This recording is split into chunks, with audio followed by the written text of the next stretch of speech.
everyone! Welcome back to the English Boost podcast. I'm Anna, your guide to making English feel a little less like a puzzle and a lot more like a fun adventure. And I'm Liam, your fellow traveler on this journey. Except I'm the guy who keeps asking, wait, what does that mean again? Glad to have you here. Today, we're diving into the fascinating world of, drumroll please, tenses. Or as I like to call it, the time travel toolkit of the English language. Time travel? I knew this podcast was going to get exciting, but I didn't think we'd be building a flux capacitor today. Not quite. But mastering past and future tenses is the next best thing. Think about it. How can you tell someone about that hilarious thing you did last weekend, or confidently plan your dream vacation if you don't have the right tools to talk about when something happens? Exactly. Today, we're not just learning about grammar. We're learning how to become storytellers, dreamers, and planners. In English, of course. So, whether you want to recount that embarrassing karaoke moment or lay out your 5-year plan to become the next big thing, we've got you covered. Ready, Liam? Born ready. Let's make tenses tense-free, shall we? Anna, kick us off with why this even matters in the first place. Hold your horses, Liam. That's coming up in section 1. But first, let's take a moment to remind everyone, this podcast isn't about perfection, it's about progress. So, grab your notebooks, your favorite drink, and let's dive into the magic of past and future tenses. And stick around, folks, because we'll even share a few classic tense mix-up stories that will make you laugh or cringe along the way. Let's do this. Make sure you are already subscribed. Section 1. Time travel with language, why tenses matter. All right, Liam, let's talk about why tenses are like the GPS of language. Imagine trying to tell someone about your life without mentioning when things happened. It would be total chaos. Exactly. Like if I said, I eat pizza yesterday, you'd either think I've discovered a time machine for pizza or I've lost my grammar marbles. Right. Tenses aren't just grammar rules, they're the backbone of storytelling and conversation. Past tenses help us relive memories and share experiences, while future tenses let us dream big, make plans, and, well, make wild predictions. Like predicting that one day I'll speak perfect French. Spoiler alert, not happening anytime soon. You never know, but seriously, misusing tenses can lead to some pretty funny misunderstandings. For example, if you say, I will go to the store yesterday, people might look at you like you've just announced a trip to another dimension. Or like that time I told someone, I am finishing the report tomorrow, but I meant last week. Let's just say they were not amused. Classic. But here's the thing. Mastering tenses isn't just about avoiding awkward moments. It's about speaking with confidence and making sure your message is clear. Whether you're explaining what you did over the weekend or planning your next big move, tenses keep your conversations on track. Exactly. And the cool part? Once you understand them, tenses let you play with time in your language, like a storytelling superhero. You can jump between past, present, and future seamlessly. Totally. And that's why we're dedicating today's episode to this topic. We'll dive into the past tenses next and show you how to bring your stories to life. Ready to rewind the clock? Ready as ever. Let's get nostalgic and make the past simple, or maybe continuous? You'll have to tell me. Section 2. Mastering the past, recounting stories with impact. All right, let's hit rewind and dive into the past. So, Liam, why do you think the past tenses are so important for learners? Well, for one, they're how you tell people what you've been up to. Imagine someone asks, what did you do last weekend? And you're just like, I go beach? Not exactly a confidence booster. Exactly. Past tenses let you bring your stories to life.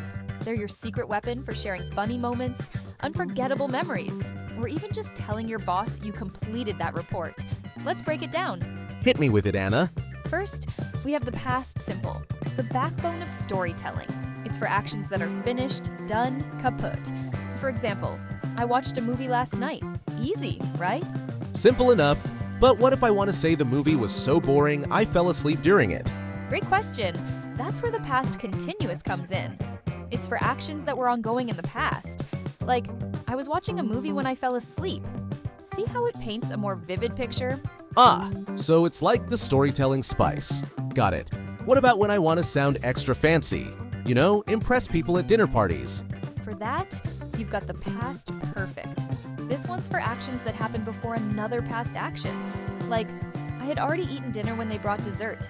It's perfect for adding depth to your stories. Ooh, fancy and functional. But let's be honest, how do learners practice all this without feeling like they're in grammar boot camp? Easy. Start small. Try this. Think of 3 things you did yesterday. Say them out loud using the past simple. Then, take one of those and add more detail with the past continuous. Finally, try linking 2 events using the past perfect. Let me try. Yesterday, I ate pizza. While I was eating pizza, I watched a movie. But before that, I had finished my work for the day. How's that? A plus for effort. See? You're already building a story. And for our listeners, the more you practice, the more natural it feels. And the more likely you'll avoid saying something like, I was slept when the alarm rang. Trust me, I've been there. We've all been there. But remember, the key is progress, not perfection. Up next, we're jumping into the future to talk about dreams, plans, and predictions. Liam, are you ready to plan ahead? Always. Stick around, folks. Section 3, The Art of Planning. Speaking about the future. Okay, Liam, let's fast forward into the future. Talking about the future is like painting a picture of what's yet to come. So tell me, what's your favorite way to talk about plans or dreams in English?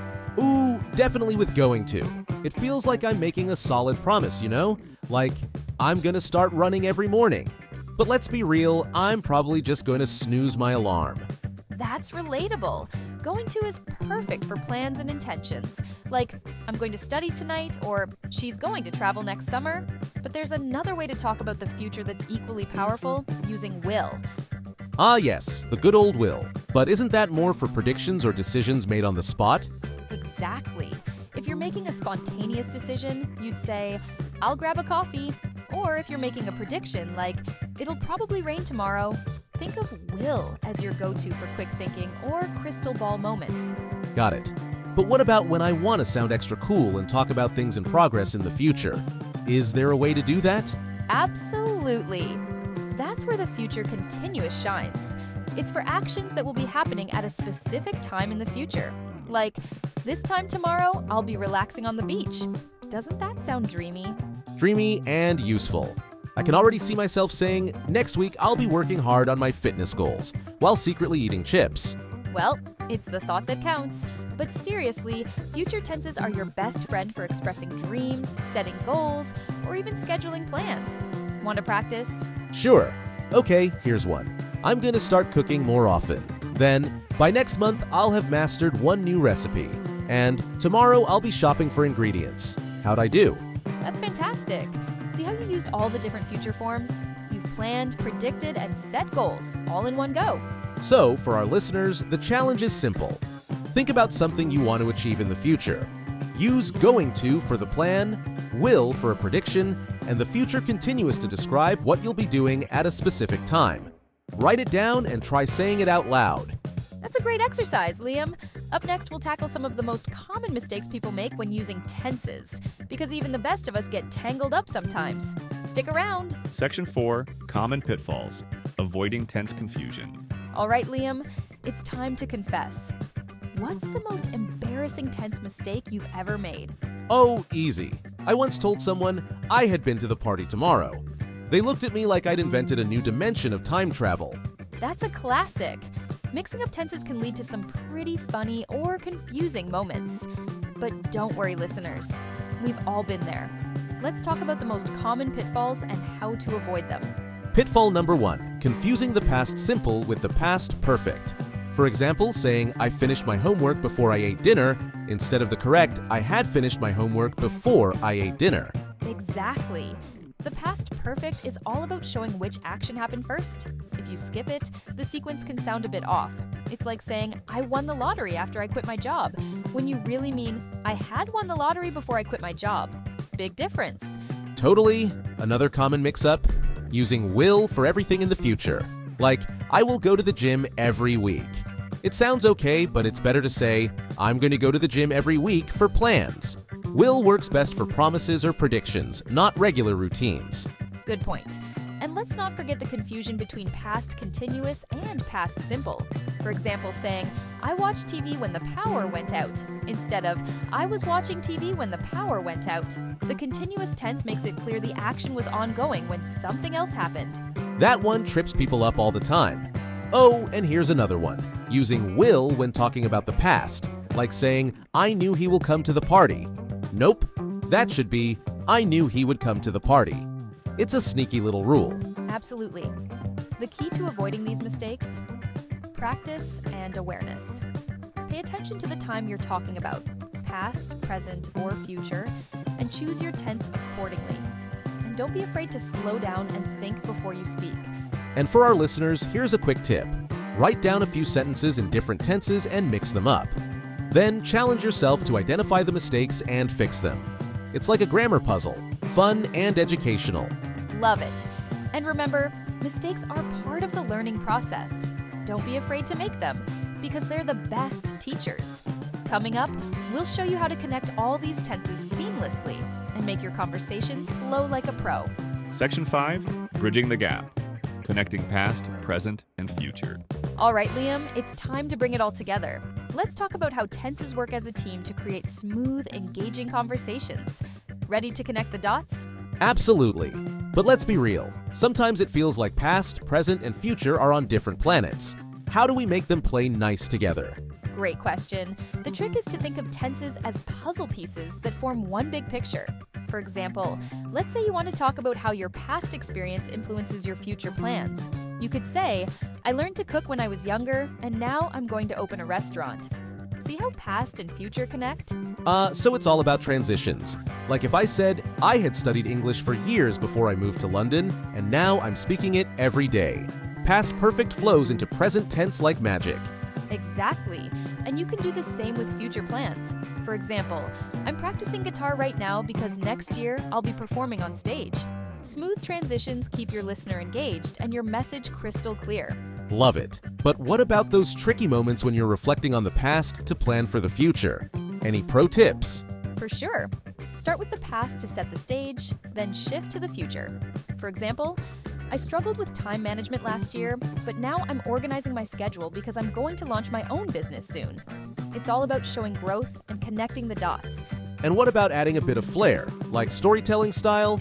Great idea! Use a mix of tenses to make your story dynamic. For instance, when I was in college, I studied all night for exams. Now, I laugh about it. But back then, I thought I'd never survive. In the future, I'll probably tell my kids how those nights prepared me for anything. Past, present, and future seamlessly tied together. I love it. So for our listeners, here's your challenge. Think of a personal story. Start with something in the past, bring it into the present, and then project it into the future. Try it out loud and notice how naturally the tenses flow when you get the hang of it. That's such a great exercise. And don't forget, transitions like because, so, and that's why are your best friends for making everything flow smoothly. And there you have it, folks. The key to mastering tenses isn't just learning them individually, but connecting them to tell a story, plan your dreams, or reflect on life. Easy, right? And that's a wrap for today's episode of the English Boost podcast. We hope you're feeling more confident about mastering past and future tenses, and maybe even having a little fun with them. Because let's be honest, folks, if I can turn my tense disasters into success stories, so can you. Remember, it's all about progress, not perfection. Exactly. And don't forget the exercises we shared today. Practice connecting your past, present, and future in a way that feels natural. Trust me, it'll transform your conversations. And if you get stuck or make a mistake, laugh it off and try again. Language learning is a journey, not a sprint. Speaking of journeys, we'd love to hear about yours. Share your practice sentences or funny tense mix-ups with us on the comments. Just tag us at English Boost Podcast. And if you're enjoying the show, don't forget to hit subscribe and give it a like. It helps more people join our community of English learners. Thank you for spending your time with us today. Keep practicing, stay curious, and remember, you're already on the path to fluency.